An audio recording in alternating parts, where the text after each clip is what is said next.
শীতে কিন্তু প্রচণ্ড রকম চুল রাফ হয়ে যায় এবং শীতের শুরু থেকেই চুলের যে রাফনেসটা থাকে, রুক্ষতাটা থাকে, সেটা থেকে কিন্তু প্রচুর চুল পড়ে। প্রথমে আমরা অয়েল মাসাজ করব। অয়েল মাসাজে আমরা অলিভ অয়েল ইউজ করতে পারি। অলিভ অয়েলের পাশাপাশি যে কোনো নারকেল তেলটা ইউজ করতে পারি।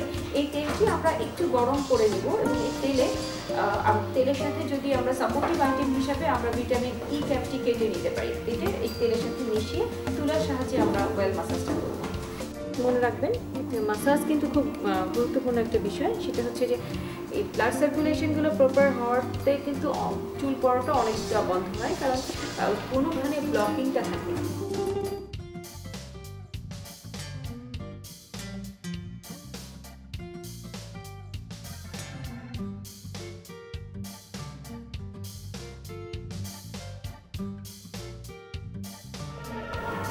আমাদের স্টিমুলিং করা শেষ, এবার আমরা একটু আইস থেরাপি করব।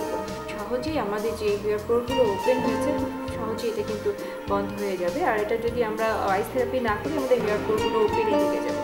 ভিউয়ার্স, আপনারা কিন্তু আইস ব্যাগও ইউজ করতে পারেন। যারা সরাসরি আইসটা লাগাতে চান না তারা আইস ব্যাগ ইউজ করতে পারে, তবে সরাসরি আইসটাই অনেক বেশি পারফেক্ট হয়। ভিউয়ার্স, আমাদের আইস থেরাপি হয়ে গেল। এবার আমরা গোড়ায় চুলের গোড়ায় আমরা প্যাক লাগিয়ে দেবো।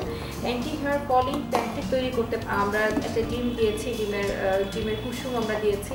এছাড়া আমরা হেনা পাউডার দিয়েছি, একটু মেথি পাউডার আছে, এবং সেই সাথে খুব বেশি জরুরি যেটা দরকার, মানে খুব বেশি ইম্পর্টেন্ট থিং হচ্ছে কি চায়ের লিকারটা আপনি ঘন করে এখানে আপনি পরিমাণ মতো চায়ের লিকারটা দিয়ে একটা হেয়ার ফল প্যাক বানিয়ে নিতে পারেন।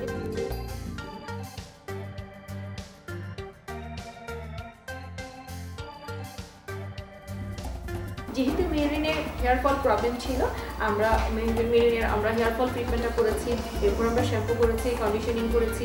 আমরা এখন যেটা করবো খুব ইম্পর্টেন্ট একটা যেটা আমরা ঘরে বসে করতে পারি না, যেটা সেলুনগুলোতে করতে হবে, মাসে একবার করলেই হবে, সেটি হচ্ছে আমরা ওজোন দিব। ওজোন দিলে অতিরিক্ত হেয়ার ফলটা খুব সহজেই বন্ধ হবে।